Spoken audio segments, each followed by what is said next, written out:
Alors aujourd'hui, j'ai envie de rendre hommage à Annie Cordy ou Madame la Baronne, qui, quand elle reçoit ce titre en 2005, choisit pour devise, et ça ne va pas vous étonner, la passion fait la force.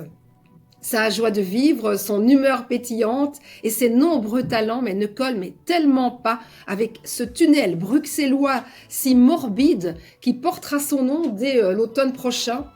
Moi, j'avoue que je m'y attendais pas, je ne sais pas vous, mais enfin non pas qu'elle ne puisse détrôner notre ex-roi Léopold II, mort à Laeken, alors qu'elle est née à Laeken. Mais c'est juste qu'elle mérite un endroit qui lui ressemble, donc plus noble, plus artistique, plus joyeux, plus vivant et plus réjouissant aussi.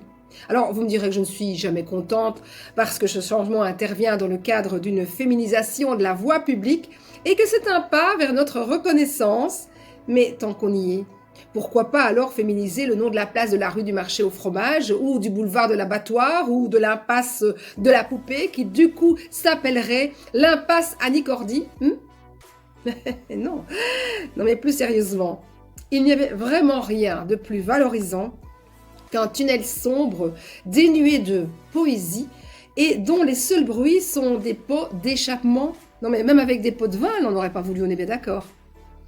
Féminiser, pour féminiser, sans réfléchir à l'impact sur l'intelligence collective, juste pour nous faire plaisir. Non mais moi, ça ne me rassure pas sur le prendre sa place.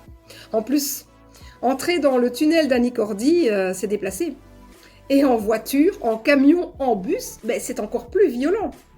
L'associer au tunnel le plus long de Belgique la ramène publiquement à une partie de son anatomie et ce n'est pas réjouissant.